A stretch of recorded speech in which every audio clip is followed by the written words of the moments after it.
आकाशवाणी केंद्र भोपाल से प्रस्तुत हैं प्रादेशिक समाचार। पहले मुख्य समाचार। योजनाएं गरीबों को संबल बनाती हैं। प्रधानमंत्री नरेंद्र मोदी ने रेहड़ी पटरी वालों से किया संवाद। असंगठित वर्ग के लिए मृत्युदंड साबित हुआ लॉकडाउन। भारत पाकिस्तान बॉर्डर पर बीएसएफ की बड़ी कार्रवाई। प्रधानमंत्री नरेंद्र मोदी ने आज प्रदेश के शहरी पथ विक्रेताओं से संवाद किया। मोदी ने इंदौर में सावरे में छलकनलाल वर्मा, ग्वालियर और अर्चना शर्मा और रायसेन के सब्जी के ठेला लगाने वाले डालचंद से बातचीत की। उससे पीएम सुरक्षा निधि योजना से मिलने ऋण के बारे में जानकारी ली। पूछा कि इस योजना के किस तरह फायदा हो सकता है।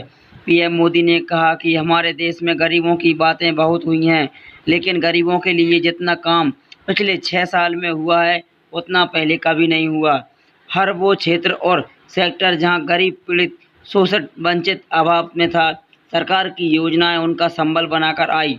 रेहड़ी पटरी वाले साथ ही डिजिटल दुकानदारी में भी पीछे न रहें। योजना का आवेदन करने के लिए लंबी कतारों में नहीं लगना होता है।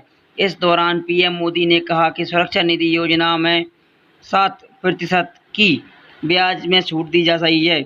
अपने डिजिटल ट्रांजैक्शन के साथ कुछ अन्य बातों को ध्यान में रखना तो सरकार आपके खाते में प्रोत्साहन के रूप में कुछ रुपए डालेगी। यह इतना होगा कि आपका पूरा ऋण ब्याज मुक्त हो जाएगा। श्री मोदी ने कहा कि योजना का मकसद है कि लोग नई शुरुआत कर सकें, इसके लिए उन्हें आसानी से पूंजी मिले। ये भी पहली बार हुआ कि रेहड़ी पटरी वालों को लाखों लोगों के नेटवर्क को सही मायने में सिस्टम से जोड़ा गया है। उनको एक पहचान मिली है। कोरोना के दौरान पहले दिन से सरकार और देश का ये प्रयास हो रहा है कि गरीब की जितनी दिक्कतें हम कम कर सकते हैं, उनके लिए सक्रिय रूप से प्रयास करें। इस दौरान प्रधानमंत्री नरेंद्र मोदी ने मुख्यमंत्री शिवराज सिंह की टीम को बधाई दी। कहा उनके प्रयासों से सिर्फ 2 महीने में मध्य प्रदेश में 1 लाख से ज़्यादा स्वीट्स बर्थडे रेहड़ी पटरी वालों और स्वयं निधि योजना का लाभ मिला।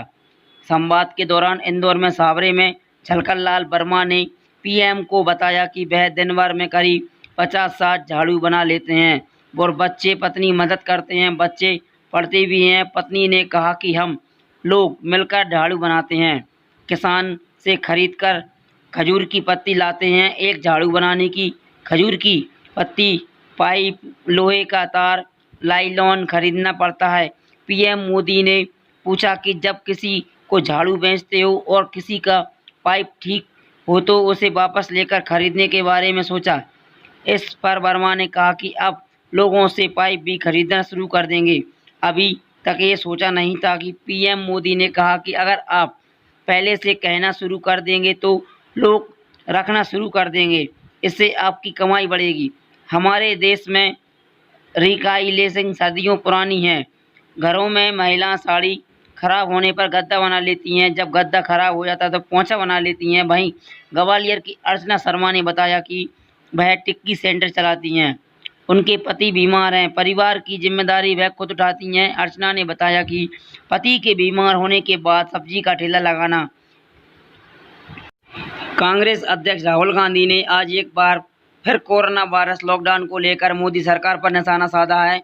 उन्होंने कहा कि अचानक किया गया लॉकडाउन असंगठित वर्ग के लिए मृत्युदंड जैसा साबित हुआ। कांग्रेस नेता ने एक वीडियो जारी कर लॉकडाउन के दौरान लोगों के सामने आई परेशानी को लेकर पीएम मोदी से जन विरोधी बताया है। राहुल ने ट्वीट कर कहा कि अचानक किया गया लॉकडाउन असंगठित वर्ग के लिए मृत्युदंड जैसा साबित हुआ। वादा था कि 21 दिन में कोरोना खत्म करने का, लेकिन खत्म किए करोड़ों बेरोजगार और छोटे उद्योग। वहीं वीडियो में राहुल गांधी ने कहा कि कोरोना के नाम पर जो असंगठित क्षेत्र पर तीसरा आक्रमण तीसरा बार था, क्योंकि गरीब लोग रोज कमाते हैं और रोज खाते हैं। छोटे और मध्यम वर्ग के व्यापार के साथ भी ऐसा हुआ।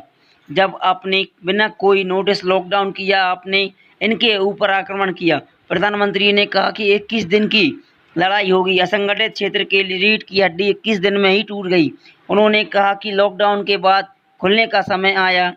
कांग्रेस पार्टी ने एक बार नहीं अनेक बार सरकार से कहा कि गरीबों की मदद करनी है पड़ेगी।